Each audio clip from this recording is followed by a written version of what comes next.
والله يهدي من يشاء إلى صراط مستقيم. إن الحمد لله نحمده ونستعينه ونستغفره ونعوذ بالله من شرور أنفسنا ومن سيئات أعمالنا. من يهده الله فلا مضل له ومن يضلل فلا هادي له، وأشهد أن لا إله إلا الله وحده لا شريك له، وأشهد أن محمدًا عبده ورسوله.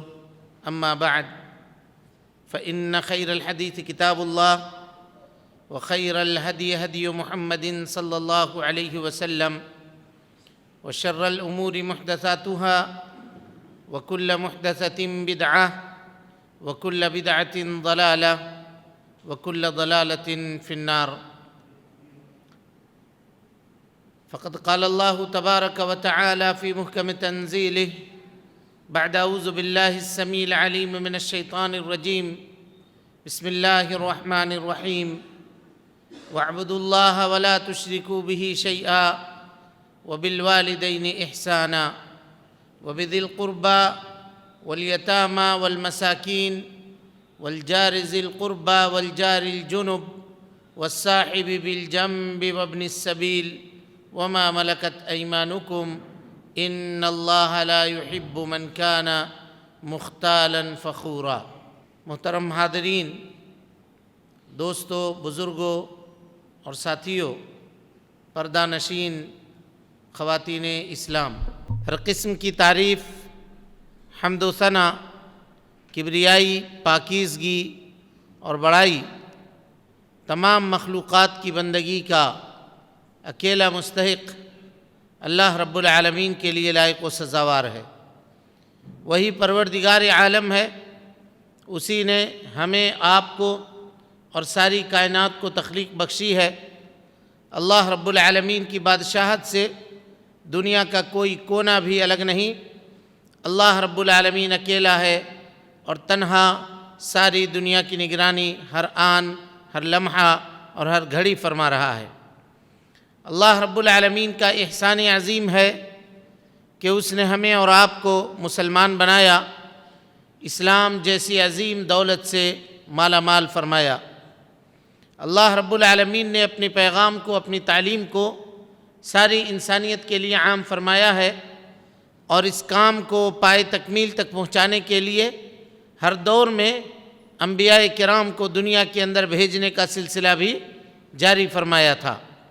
آخری نبی آخری پیغام لے کر، آخری قانون اور آخری شریعت لے کر اس دنیا کے اندر تشریف لائے، اور اس آخری نبی نے جس طرح سے اللہ رب العالمین کے دیے ہوئے آخری پیغام کو پایا تھا، ہو بہو ویسا ہی بغیر کسی کمی اور بیشی کے انسانیت کے سامنے پیش فرما دیا۔ اور اس سے بھی آگے بڑھ کر کے آپ صلی اللہ علیہ وسلم نے اپنی نبوت کی 23 سالہ زندگی میں رات اور دن کی گھڑیوں کے اندر اللہ رب العالمین کے دیے ہوئے آخری پیغام کو عملی طور پر برت کر سارے جہان والوں کے لیے قیامت تک کے لیے بطور نمونہ چھوڑ دیا۔ درود و سلام ہو اشرف المخلوقات میں سب سے افضل، قیامت کے دن کے سردار جناب محمد رسول اللہ صلی اللہ علیہ وسلم پر۔ اللہم صلی علی محمد وعلی آل محمد کما صلیت علی ابراہیم وعلی آل ابراہیم انک حمید مجید۔ اللہم بارک علی محمد وعلی آل محمد کما بارکت علی ابراہیم وعلی آل ابراہیم انک حمید مجید۔ حاضرین گرامی، دوستو، بزرگوں اور خواتین اسلام، جیسا کہ آپ کو معلوم ہے کہ آج کے اس مبارک اور پر رونق مجلس اور محفل میں جس عنوان کی وضاحت کے لیے ہمیں کہا گیا ہے، وہ عنوان ہے اصلاح معاشرہ۔ اب اصلاح معاشرہ یہ عنوان بہت وسیع ہے، بہت لمبا عنوان ہے، پورے کا احاطہ تو ممکن نہیں ہے مختصر سے وقت کے اندر، لیکن ہم نے قرآن مجید سے سورہ نساء کی ایک آیت کریمہ تلاوت کی ہے، جس کو مفسرین نے حقوق عشرہ کہا ہے. آیات حقوق العشرہ وہ آیت جس میں 10 حقوق کا تذکرہ اللہ رب العالمین نے کیا ہے. 10 حق اس آیت کے اندر اللہ تعالیٰ نے بیان کیے ہیں، اور سب کا تعلق معاشرے سے ہے. سب کا تعلق معاشرے سے ہے. اور اسی آیت کی مختصر تفسیر ہم آپ کے سامنے کتاب و سنت کی روشنی میں رکھنے کی کوشش کریں گے، اللہ رب العالمین سے اس دعا کے ساتھ کہ اللہ تعالی ہمیں کہنے سے زیادہ اور آپ کو سننے سے زیادہ ہم دونوں کو اس کے اوپر عمل کی توفیق نصیب فرمائے. محترم حاضرین، انسانوں کا مجموعہ جس جگہ پر اکٹھا ہوتا ہے اور کئی ایک گھر جہاں موجود ہوتے ہیں، اس گھر کو یا گھروں کے اس مجموعے کو بستی یا شہر کا نام دیا جاتا ہے. وہاں کے رہنے والوں کے اطوار، ان کے طور طریقے، زندگی گزارنے کا ان کا سلیقہ، ان کا قرینہ، ان کی لائف اسٹائل، یہ معاشرہ کہلاتی ہے. معاشرہ کہلاتی ہے. اب ظاہر ہے کہ اگر آدمی مسلمان ہے تو اس کا معاشرہ بھی اسلامی ہونا چاہیے، اور اگر آدمی اللہ رب العالمین اور اس کے رسول جناب محمد رسول اللہ صلی اللہ علیہ وسلم کا ماننے والا ہے تو نبی صلی اللہ علیہ وسلم نے معاشرے کو بنانے کی جو ترکیب بتائی ہے، جو طریقہ سکھلایا ہے، اس طریقے کو اپنے معاشرے کے اندر امپلیمنٹ کرنا ہوگا، اپنے جینے کے سلیقے کے اندر، اپنے رہن سہن کے طریقے کے اندر اس کو نافذ کرنا ہوگا. تب جا کر کے ایک بندہ مومن اسلامی معاشرہ میں سانس لے سکتا ہے اور زندگی گزار سکتا ہے. آیت کریمہ جس کی تلاوت ہم نے آپ کے سامنے کی ہے، اللہ رب العالمین کا ارشاد ہے وَاعْبُدُوا اللَّهَ، تم سب مل کر کے اللہ رب العالمین کی عبادت کرو. سب مل کر کے اللہ رب العالمین کی عبادت کرو. حدیث کی کتابوں میں جب آپ دیکھیں گے تو محدثین کرام نے عبادت کا باب الگ باندھا ہے اور معاملات کا باب الگ باندھا ہے نا. عبادت کا باب الگ ہے، یعنی عبادت میں نماز، روزہ، حج، زکوٰۃ یہ ذکر کرتے ہیں، کہتے ہیں فقہ العبادات. اور اس کے بعد جہاں پہ شادی، بیاہ، نکاح، طلاق اور دوسرے چیزوں کا تذکرہ ہے اس کو کہتے ہیں باب المعاملات. کیا کہتے ہیں؟ باب المعاملات، معاملات کا باب. لیکن یہاں عبادت معاملات کو بھی شامل ہے اور عبادات کو بھی شامل ہے. اور اسی پس منظر میں عبادت کی تعریف کیا ہے دیکھیے. پہلے عبادت کے لغوی معنی ہوتے ہیں عاجزی اور انکساری اختیار کرنے کے. التذلل والخضوع، بندہ اللہ رب العالمین کے سامنے عاجزی اور انکساری اختیار کرے، اس کو کہا جاتا ہے عبادت لغوی معنی میں. اور اصطلاحی معنی میں، شریعت کے اصطلاح میں عبادت کہتے ہیں العبادت اسم جامع لکل ما يحب اللہ ویرضاہ من الاقوال الظاہرۃ والباطنۃ. کہا عبادت کہتے ہیں ہر اس عمل کو جس کو اللہ رب العالمین پسند فرماتا ہے اور جس کے کرنے کا اللہ نے حکم دیا اور جس سے اللہ رب العالمین راضی ہوتا ہے، چاہے اس کا تعلق ظاہری عمل سے ہو، یعنی ہاتھ اور پیر سے کیے جانے والے عمل سے ہو، یا اس کا تعلق دل سے کیے جانے والے عمل سے ہو. من الافعال والاقوال الظاہرۃ والباطنۃ، چاہے اس کا تعلق ظاہر سے ہو یا اس کا تعلق باطن سے ہو. یہ ساری چیزیں عبادت کے اندر داخل ہیں. اللہ فرماتا ہے تم سب مل کر کے اللہ رب العالمین کی عبادت کرو. وَاعْبُدُوا اللَّهَ وَلَا تُشْرِكُوا بِهِ شَيْئًا، اور اللہ رب العالمین کے ساتھ کسی کو شریک نہ ٹھہراؤ. شیئا، شیئا اس کو گرامر کے اندر کہا جاتا ہے نکرہ. یہ اس لیے لایا جاتا ہے تاکہ چھوٹی سی چھوٹی چیز اور بڑی سے بڑی چیز وہ سب چیز اس لفظ کے اندر داخل ہو جائے. شیعہ میں ساری چیزیں داخل ہیں، چاہے چھوٹی سی چھوٹی چیز کو اللہ رب العالمین کے شریک ٹھہرایا جائے یا بڑی سے بڑی چیز کو اللہ رب العالمین کے ساتھ شریک ٹھہرایا جائے. اس سے اللہ رب العالمین نے کلی طور پر، مکمل طور پر، پورے طور پر ہم کو اور آپ کو منع کر دیا. وَاعْبُدُوا اللَّهَ وَلَا تُشْرِكُوا بِهِ شَيْئًا. معاشرے میں اگر ہم لوگ یہ چاہتے ہیں کہ امن ہو، معاشرے میں ہم یہ چاہتے ہیں کہ سکون ہو، تو اس کے لیے یہ ضروری ہے کہ اللہ رب العالمین کی توحید کی تحقیق کی جائے معاشرے کے اندر. اگر وہ نہیں ہے تو پھر معاشرے میں چین نہیں آ سکتا، سکون نہیں آ سکتا، اطمینان نصیب نہیں ہو سکتا. اس کو سمجھیے، انسان کو دنیا میں زندگی گزارنے کے لیے مال و دولت کی زیادہ ضرورت ہے یا چین اور سکون کی زیادہ ضرورت ہے؟ بولیے. چین اور سکون کی، ذہنی اطمینان کی. نہیں تو ابھی میں ایک مثال دے رہا ہوں آپ کے سامنے. 1 سال 1.5 سال ہم لوگ پیچھے لوٹ جائیے، 1.5 سال پیچھے لوٹیے. لاک ڈاؤن کا زمانہ، کیسے زندگی گزر رہی تھی؟ کیسا خوف تھا؟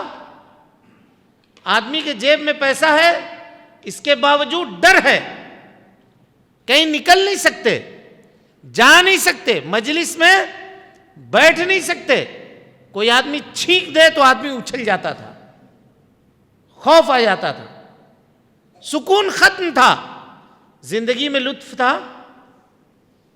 خوف و ہراس کی زندگی آدمی گزارتا تھا. رات کو جب سوتا تھا تو خیال آتا تھا پتہ نہیں کل صبح ہم کو تو بیماری نہ لگ جائے، اور ہم کو اگر بیماری لگ جائے گی تو کیا ہوگا. آدمی کے پاس مال و دولت کا انبار ہو، لیکن اگر سکون نہیں ہے تو وہ صحیح طور پہ زندگی بسر نہیں کر سکتا، گزار نہیں سکتا. اسی کو اللہ رب العالمین نے قرآن مجید میں حضرت ابراہیم علیہ السلام کی زبانی بیان فرمایا ہے. اس کو ذرا غور سے سمجھیے. حضرت ابراہیم علیہ السلام جب اپنے چھوٹے بچے کو، حضرت اسماعیل کو، اور اپنی اہلیہ حضرت ہاجر کو لے جا کر کے حرم کے میدان میں چھوڑتے ہیں، اور وہاں سے جب واپس لوٹتے ہیں تو بیوی پوچھتی ہے کیوں جا رہے ہو؟ چھوٹا بچہ ہے، میں کمزور ہوں، عورت ہوں، مجھ کو چھوڑ کر کے کہاں جا رہے ہو آپ؟ کچھ نہیں کہتے ہیں. بیوی نے کہا کہ کیا اللہ رب العالمین نے اس کا حکم دیا ہے آپ کو؟ اللہ امرک بہذا، اللہ نے یہ کہا ہے یہ کرنے کے لیے؟ حضرت ابراہیم نے کہا ہاں. تو ان کی اہلیہ نے، حضرت ہاجر نے کہا اذن لا یضیعنا اللہ رب العالمین اب ہم کو ضائع نہیں کرے گا.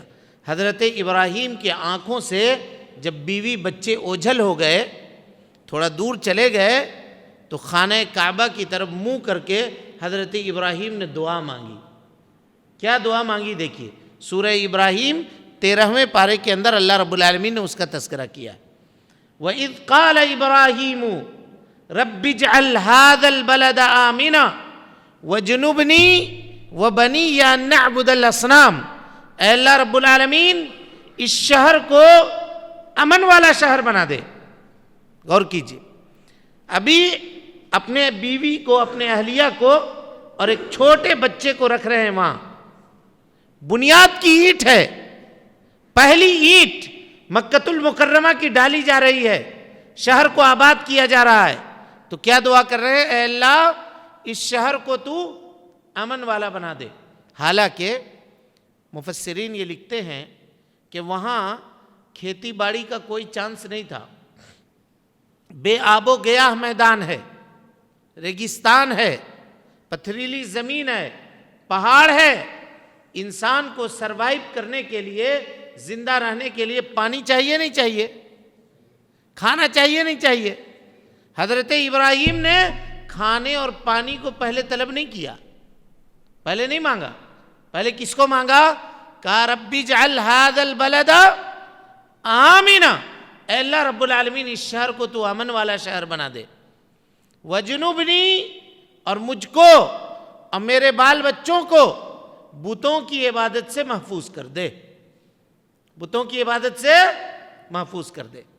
اب ذرا غور کیجئے، امن کا سوال ہے، اے اللہ اس شہر کو امن والا بنا دے، اور پھر کہہ رہے ہیں کہ مجھ کو اور میرے بال بچوں کو بتوں کی عبادت سے محفوظ کر دے، مطلب شرک سے محفوظ کر دے۔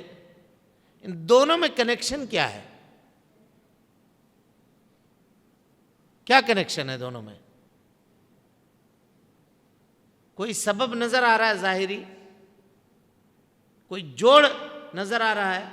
ایک آدمی یہ دعا کر رہا ہے کہ اللہ میرے شہر کو امن والا شہر بنا دے اور مجھ کو میرے بال بچوں کو بتوں کی عبادت سے محفوظ کر دے، شرک سے محفوظ کر دے۔ دونوں میں کوئی جوڑ ہے؟ بولیے، ہے یا نہیں ہے؟ کیا ہے؟ اس کو سمجھنے کے لیے سورہ نور کی طرف لوٹنا پڑے گا۔ کدھر لوٹنا پڑے گا؟ سورہ نور کی طرف۔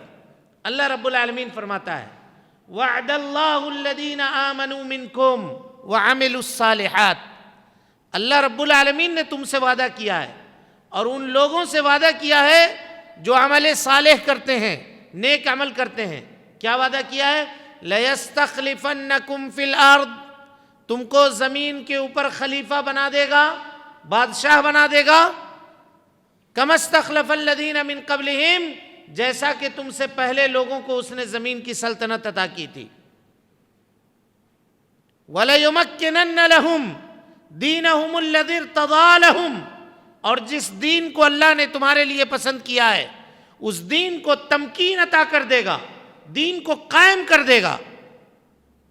وَلَيُبَدِّلَنَّهُمْ مِن بَعْدِ خَوْفِهِمْ أَمْنًا، اور اللہ رب العالمین تمہارے خوف کو امن سے بدل دے گا، ڈر کو سکون سے بدل دے گا، امن سے بدل دے گا۔ کیسے؟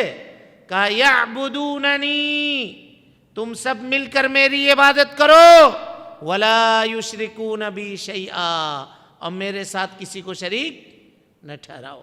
حافظ ابن کثیر رحمۃ اللہ علیہ کہتے ہیں کہ اگر کسی معاشرے میں امن چاہیے، چین چاہیے، سکون چاہیے، تو سب سے پہلے اس معاشرے سے شرک کو ختم کرنا پڑے گا، شرک کو ختم کرنا پڑے گا۔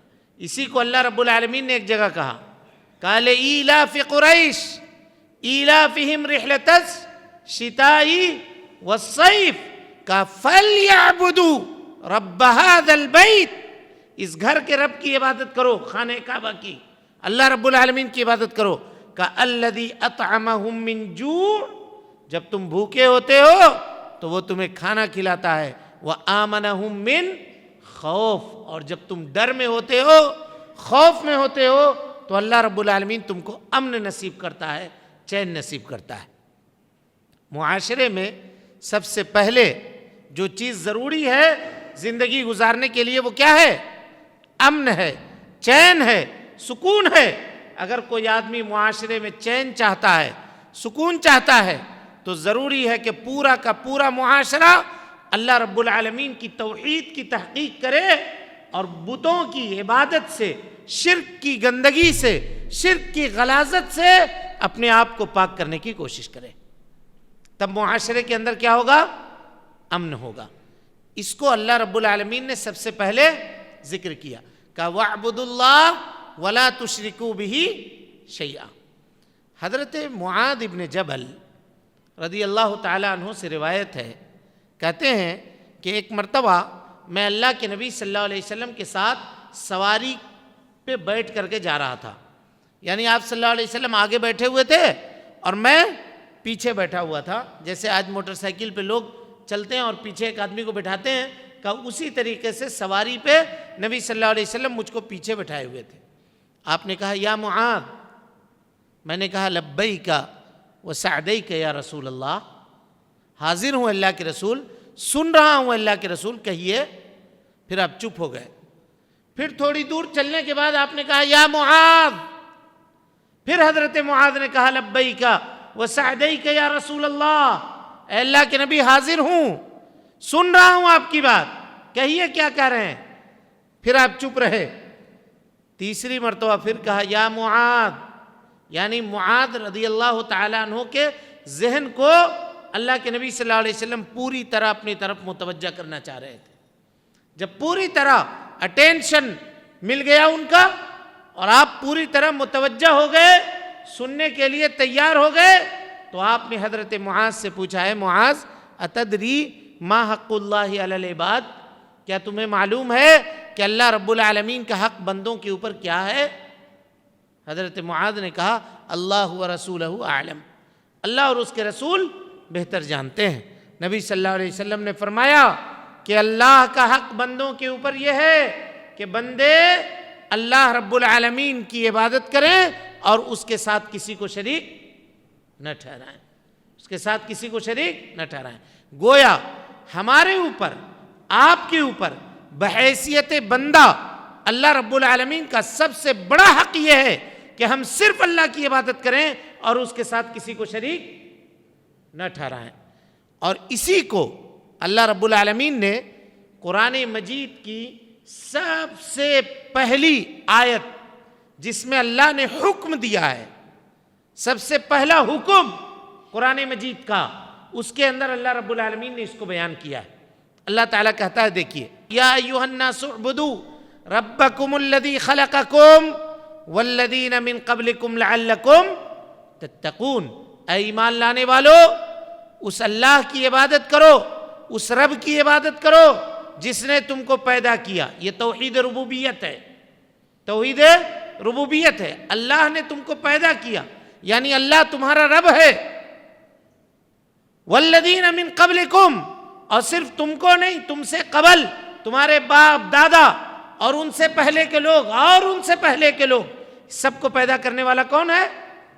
اللہ رب العالمین ہے. والذین من قبلکم لعلکم تتقون، تاکہ تم گناہوں سے بچنے والے ہو جاؤ. یعنی اللہ رب العالمین کی توحید کی تحقیق جو آدمی کرے گا وہ گناہوں سے بچنے والا ہوگا. اس کے بعد اللہ کہہ رہا ہے، دیکھیے الذی جعل لکم الارض فراشا، وہ اللہ رب العالمین ہے جس نے زمین کو تمہارے لیے بچھونا بنا دیا.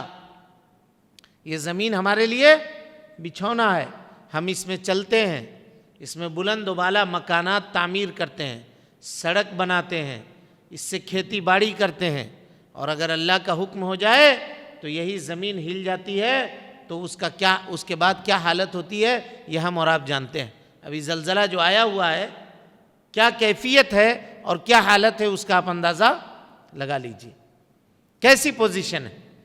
کہا الذی جعل لکم الارض فراشا، وہ اللہ رب العالمین ہے جس نے زمین کو تمہارے لیے فرش بنایا. والسماء بناء، اور آسمان کو چھت بنایا. وانزل من السماء ماء، اور آسمان سے اللہ نے پانی نازل کیا.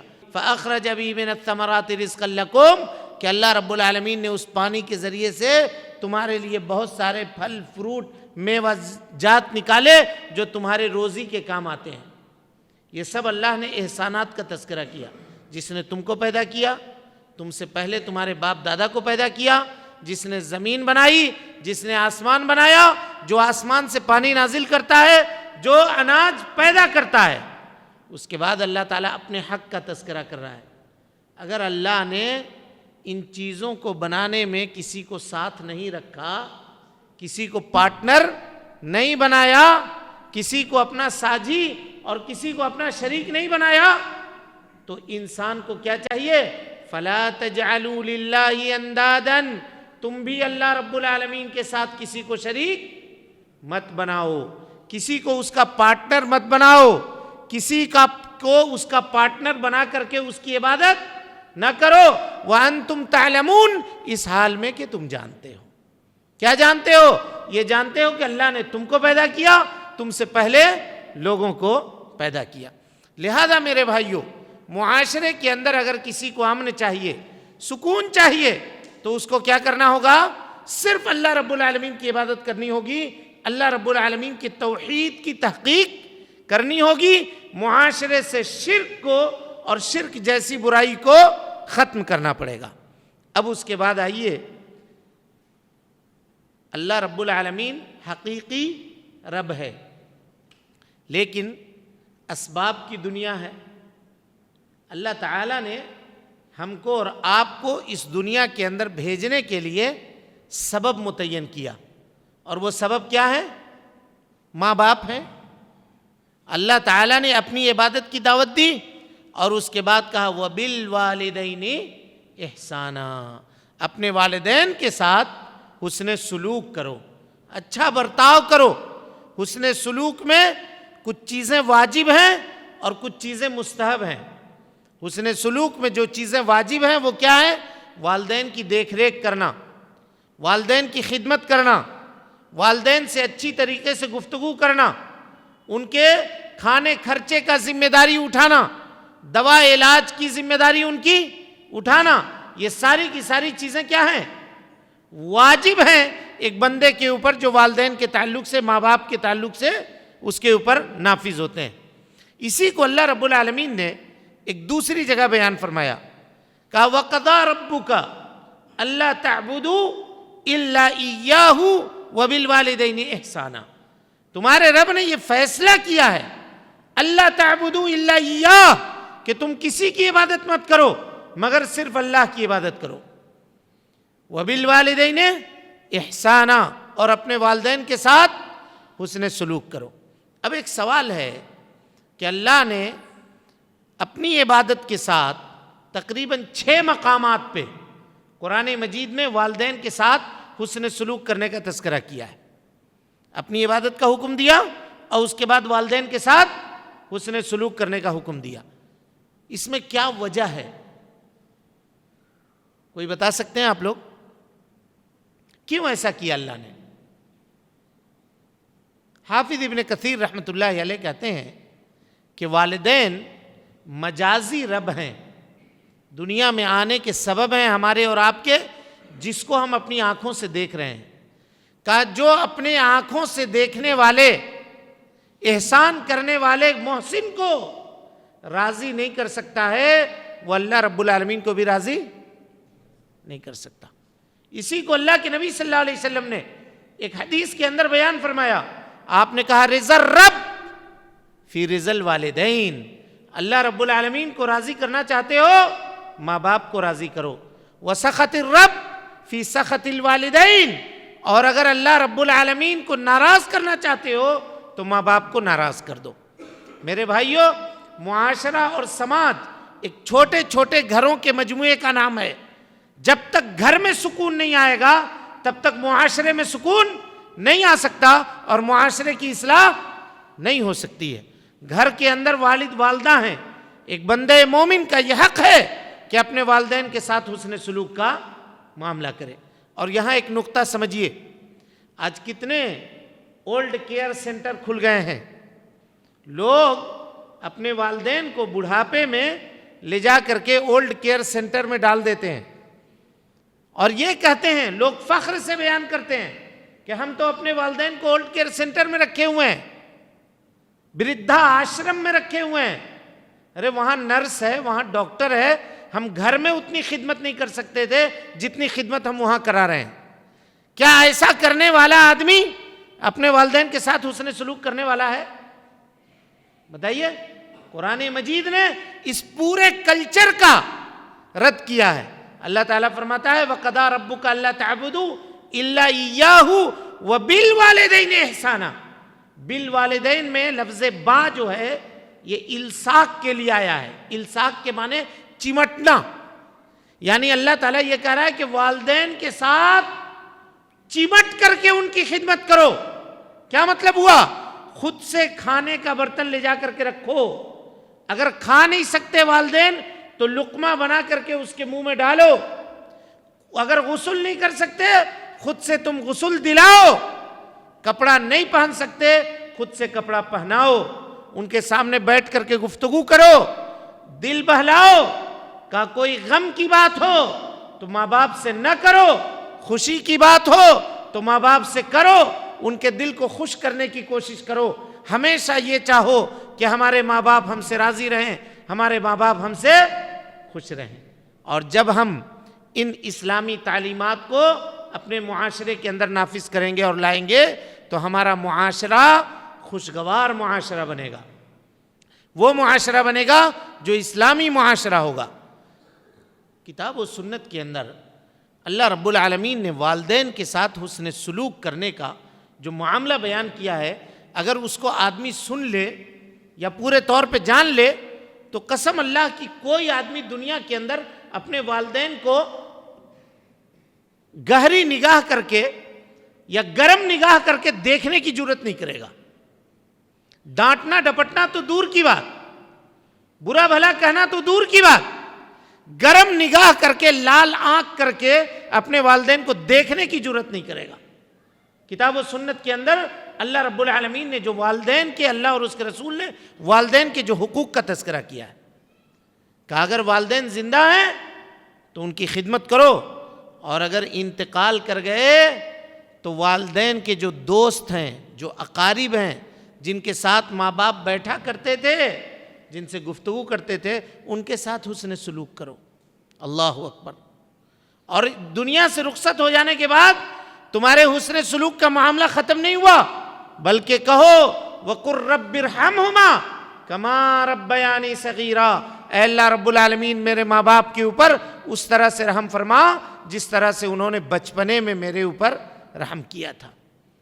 لہذا جس معاشرے میں والدین تڑپ رہے ہوں، جس معاشرے میں والدین کو اپنے بچوں سے شکایت ہو، اس معاشرے کے اندر کبھی بھی چین نہیں آ سکتا، کبھی بھی سکون نہیں آ سکتا۔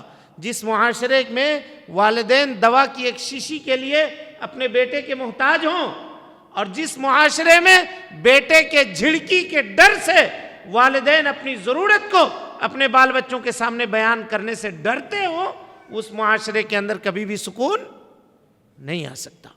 اللہ کی عبادت، توحید کی تحقیق کرنی ہوگی، اور اس کے بعد دوسرے نمبر پہ جس کا تذکرہ اللہ رب العالمین نے فرمایا وہ کیا ہے کہ والدین کے ساتھ حسن سلوک کرنا ہوگا، ماں باپ کے ساتھ حسن سلوک کرنا ہوگا۔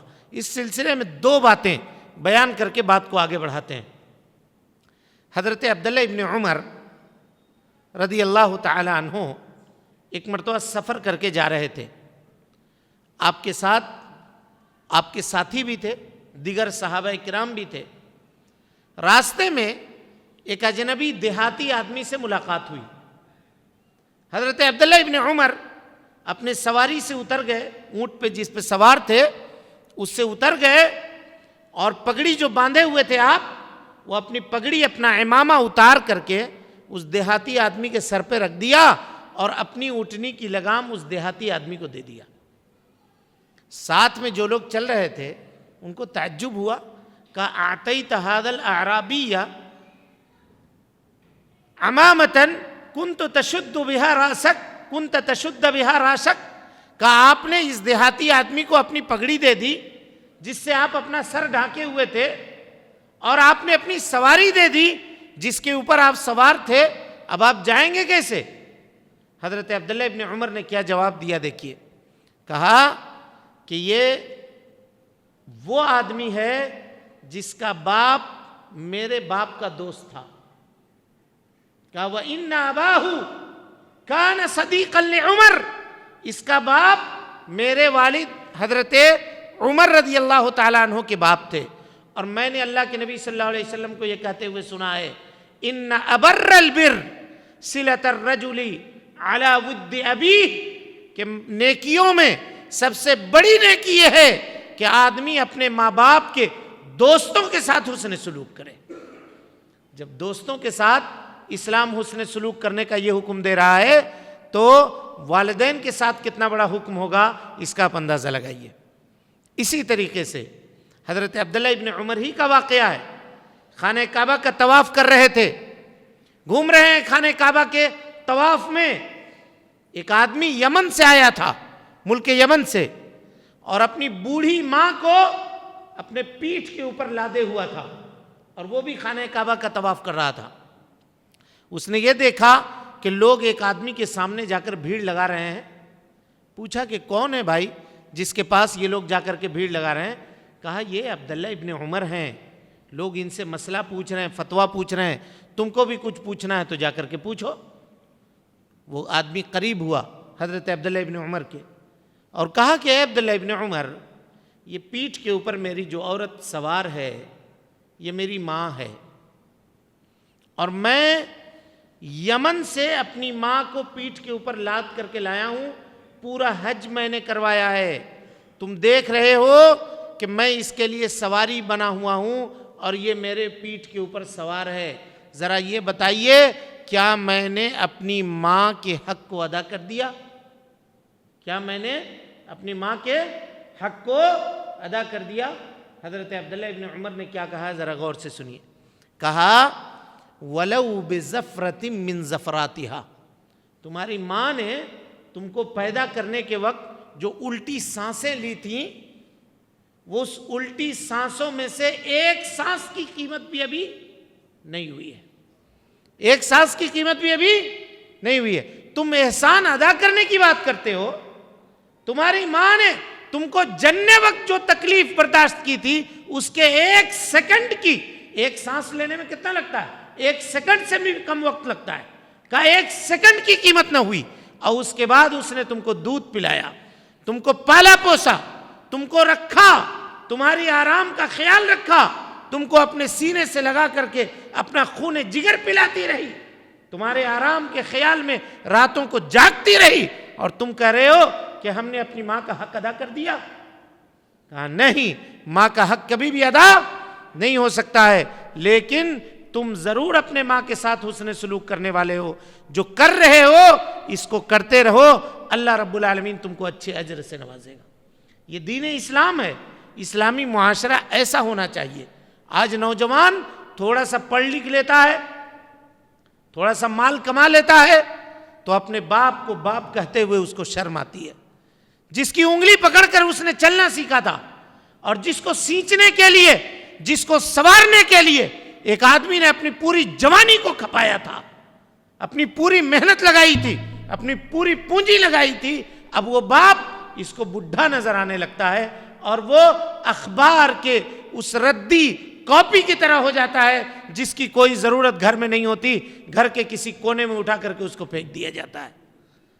میرے بھائیوں، اگر معاشرہ ایسا ہوگا جہاں باپ کی عزت نہ ہوتی ہوگی، معاشرہ ایسا ہوگا جہاں ماں کی عزت نہ ہوتی ہوگی، اس معاشرے کے اندر کبھی بھی چین اور کبھی بھی سکون، کبھی بھی چین و سکون اس معاشرے میں رہنے والے لوگوں کو حاصل نہیں ہوگا۔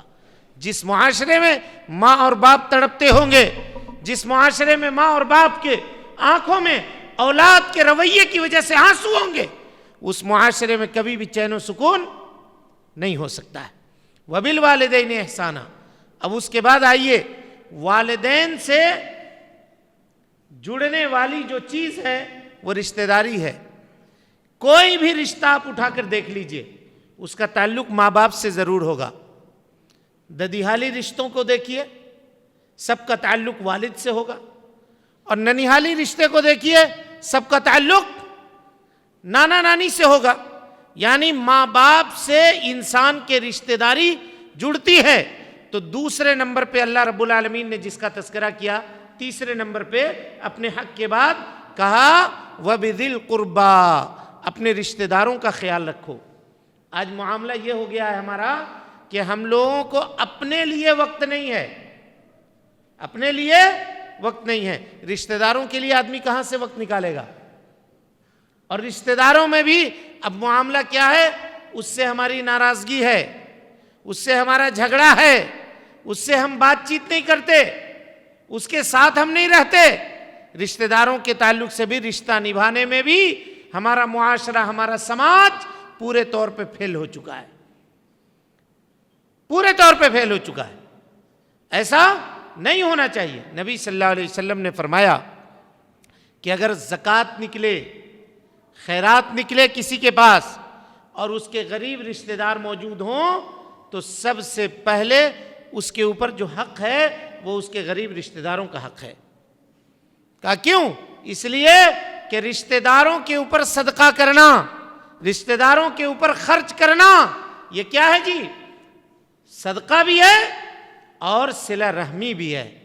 اسی طریقے سے اللہ کے نبی صلی اللہ علیہ وسلم نے فرمایا کہ جو آدمی یہ چاہتا ہو کہ اللہ تعالیٰ اس کے گناہوں کو معاف کر دے، جو آدمی یہ چاہتا ہو کہ اللہ اس کے روزی میں برکت دے دے، جو آدمی یہ چاہتا ہو کہ اللہ اس کے عمر میں اضافہ کر دے، اسے چاہیے کہ وہ رشتہ داروں کے ساتھ اچھا سلوک کرے۔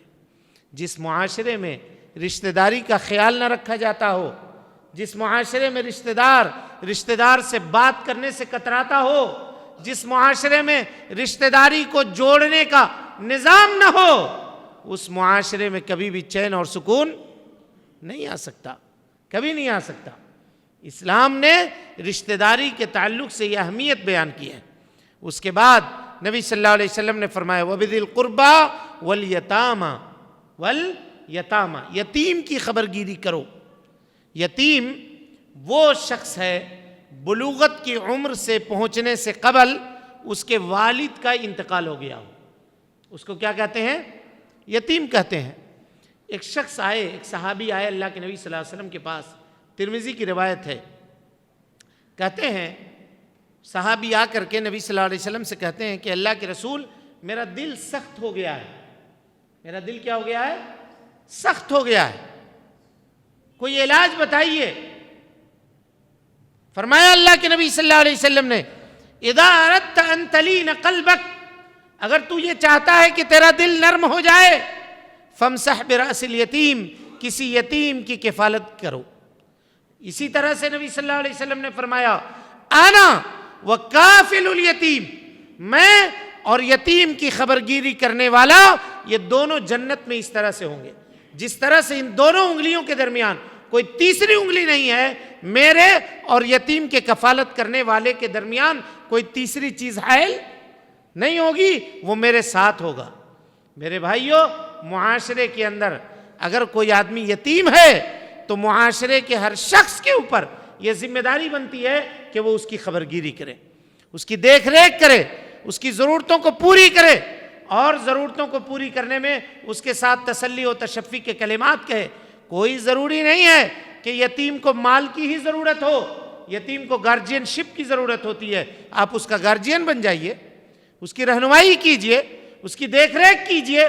دیکھیے کہ یتیم برباد ہو رہا ہے، دوسرے لوگوں کی سنگت میں پڑا ہوا ہے، اس کا والد نہیں ہے جو اس کو روکیں، آپ وہاں پہ اس کے والد کا کردار ادا کیجئے۔ ہم لوگ سمجھتے ہیں یتیم کی خبرگیری کرنے کا مطلب یہ ہے کہ صرف پیسہ دیں، صرف پیسہ دینا یتیم کی خبرگیری نہیں ہے، بلکہ یتیم کو برباد ہونے سے بچانا بھی یہ خبرگیری کے اندر داخل ہے۔ بلکہ بعد میں ہم لوگ کہتے ہیں کہ اس کا تو باپ نہیں تھا اس وجہ سے برباد ہو گیا، اس کا کوئی گارجین نہیں تھا، گارجین شپ کی کمی کی وجہ سے وہ برباد ہوا۔ معاشرے کا ہر شخص بحیثیت مسلمان اس یتیم کا گارجین ہے، اور اس کو چاہیے کہ اس کے گارجین شپ کو اگر نبھائے، اور اگر نہیں ایسا کرتا ہے تو پورا کا پورا معاشرہ فیل ہے، اور اس معاشرے کو اسلامی معاشرہ نہیں کہا جا سکتا۔ والیتامى والمساکین، اس کے بعد آئیے مسکین، غریب معاشرے کے اندر جو ہے اس کی بھی خبرگیری کرنے کا اسلام نے حکم دیا ہے، اس کی ضرورتوں کو پوری کیا جائے، اس کے معاملات کو دیکھا جائے۔ اگر کوئی غریب ہے معاشرے میں تو اس کی خبرگیری کی جائے، غریب سمجھ کر کے اس کو حقیر نہ سمجھا جائے، کیونکہ روزی کا مالک اللہ ہے۔ اللہ نے اپنے عدل سے، اپنی حکمت سے کسی کو مالدار کیا ہے اور کسی کو غریب بنایا ہے، اس میں کسی کی عقل مندی کا کوئی دخل نہیں ہے۔ لوگ یہ کہتے ہیں کہ ہم مالدار ہیں تو ہماری ڈگری کی وجہ سے، ہماری صلاحیت کی وجہ سے نہیں۔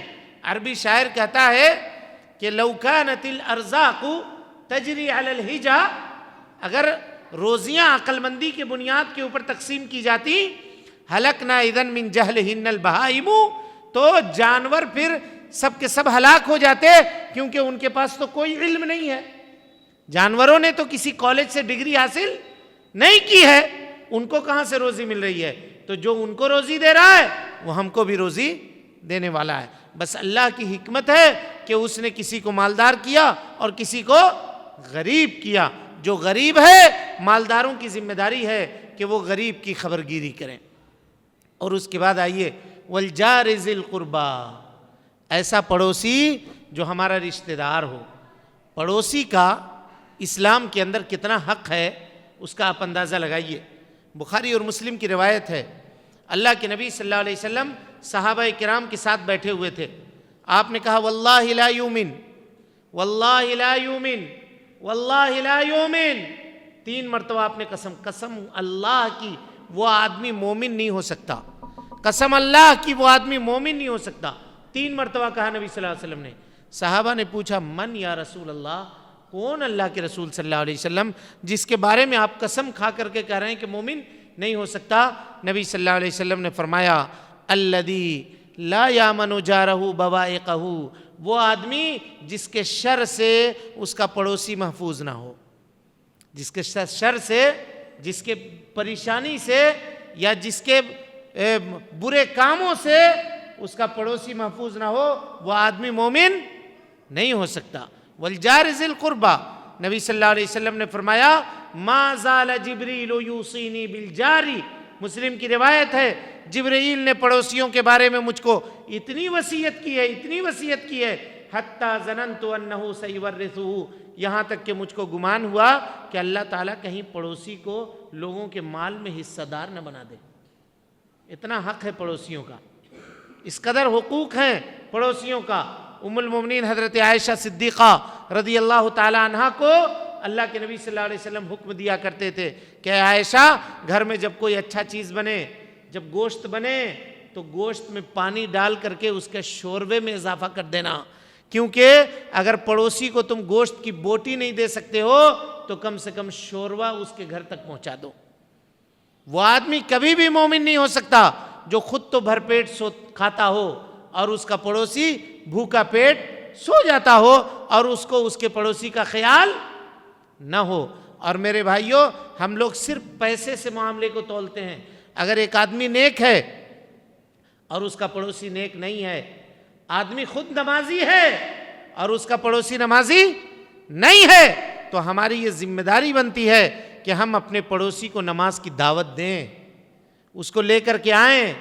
اگر برائی میں اس کو دیکھ رہے ہیں تو برائی سے روکنے کی کوشش کریں۔ آج ہم لوگ یہ کہتے ہیں ہم ٹھیک ہے نا، دوسرا کیسا ہے وہ ویسا رہنے دو۔ ترمذی کی روایت ہے، سندن ضعیف ہے لیکن علماء نے اس کے معانی کو صحیح کہا ہے، اور وہ روایت کیا ہے دیکھیے کہ قیامت کے دن اللہ رب العالمین سب کا فیصلہ کر دے گا، جنتی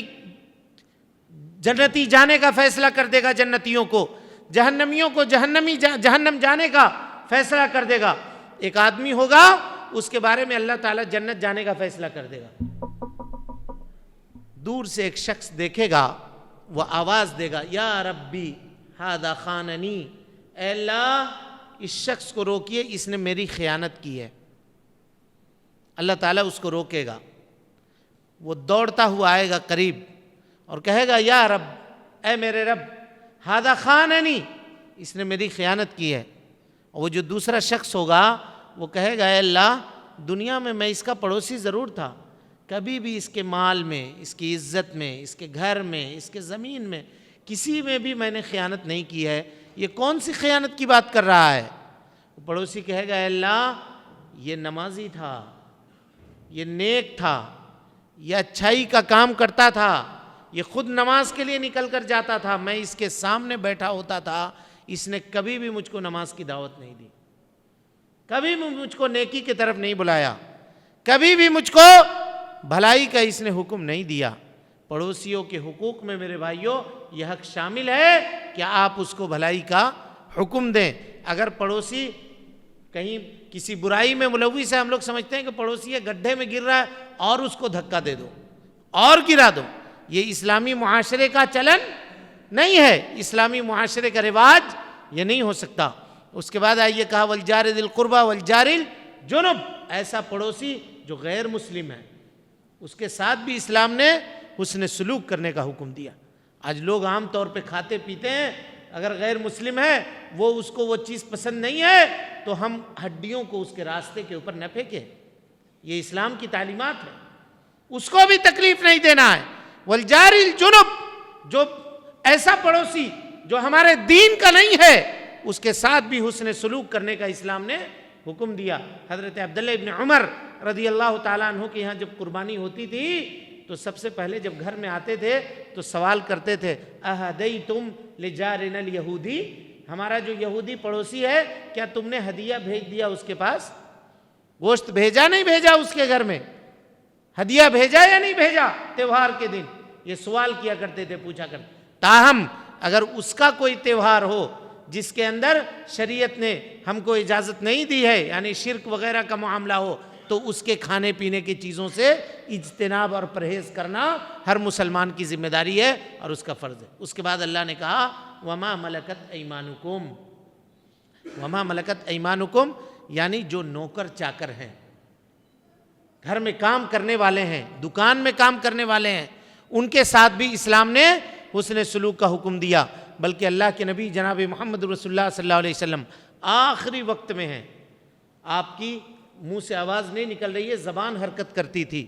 ام المومنین حضرت عائشہ صدیقہ رضی اللہ تعالی عنہ کہتی ہیں کہ میں نے یہ سنا نبی صلی اللہ علیہ وسلم کو یہ کہتے ہوئے، آپ کہہ رہے تھے الصلاۃ الصلاۃ وما ملکت ایمانکم، لوگوں نماز کو کبھی مت چھوڑنا، اور جو تمہارے غلام ہیں، جو تمہارے نوکر ہیں، جن کی روزیوں کو اللہ نے تمہارے ہاتھوں کے اوپر جاری کیا ہے، ان کے ساتھ حسن سلوک کرنا، ان کے ساتھ کبھی برائی کا برتاؤ نہ کرنا۔ آج نوکروں کے ساتھ ہمارا کیا معاملہ ہے؟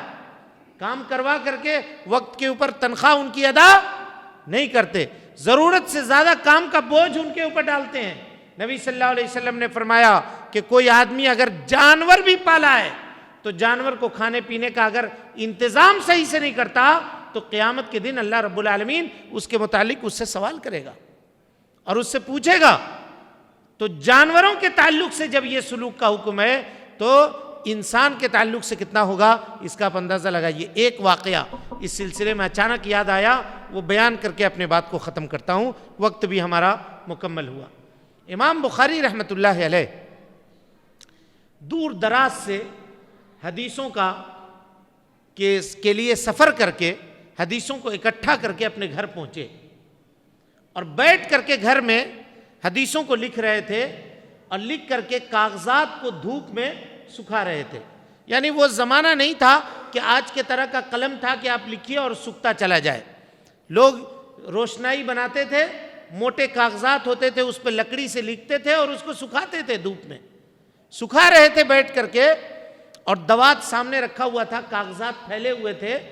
گھر میں جو کام کرنے والی عورت تھی، نوکرانی، وہ گزر رہی تھی تو پاؤں سے ٹھوکر لگ کر کے دوات گر گیا، انک پوٹ جو تھا وہ گر گیا۔ اب جو انہوں نے لکھا تھا وہ پورا کا پورا کیا ہو گیا؟ کالا ہو گیا، برباد ہو گیا۔ ہم اور آپ ہوتے، بتائیے کہاں کہاں سے سفر کر کے جا کے ان حدیثوں کو اکٹھا کر کے لے کر آئے تھے اور اتنا مشقت سے اس کو لکھ رہے تھے۔ ہم اور آپ ہوتے تو کیا کرتے؟ اس کو مارتے، نوکری سے نکال دیتے، برا بھلا کہتے، گالی دیتے۔ امام بخاری نے صرف اتنا کہا کیف تمشین، کیسے چلتی ہو؟ اس لونڈی نے یہ جواب دیا، کام کرنے والی جو تھی، اس نے کہا ان لم یکن الطریق فکیف امشی، راستہ نہیں ہے، آپ دروازے کے اوپر کاغذ قلم لے کر بیٹھ گئے ہیں، ہم کیسے چلیں؟ جب راستہ نہیں ہے تو کیسے چلیں؟ امام بخاری رحمۃ اللہ علیہ نے کہا جاؤ میں نے تم کو آزاد کیا، جاؤ میں نے تم کو آزاد کیا۔ اس نے کہا کہ مجھ سے کیا غلطی ہو گئی امام صاحب، کیوں مجھ کو آزاد کر رہے ہیں؟ کہا میں غلطی میری تھی، میں دروازے پہ بیٹھا ہوا تھا، اگر سیاہی تم سے گری بھی تھی تو مجھ کو تم سے یہ پوچھنے کا کوئی حق نہیں تھا کہ تم کیسے چلتی ہو۔ یہ پوچھ کر کے میں نے تمہارا جو دل دکھایا ہے اس کی قیمت دے رہا ہوں کہ میں نے تم کو آزاد کیا۔ امام بخاری رحمۃ اللہ علیہ نے اپنے اس غلام لونڈی کو کیا کیا؟ آزاد کر دیا۔ یہ ہمارے اسلاف تھے میرے بھائیوں، ان کا معاملہ اپنے غلاموں کے ساتھ، اپنے کام کرنے والوں کے ساتھ یہ تھا۔ معاشرے کے اندر جب ان چیزوں کا خیال رکھا جائے گا تو معاشرہ مثالی بنے گا اور معاشرہ اسلامی بنے گا۔ جس کے اندر زندگی گزارنے میں بھی لطف آئے گا اور جس میں آدمی چین اور سکون کے ساتھ زندگی گزار سکتا ہے۔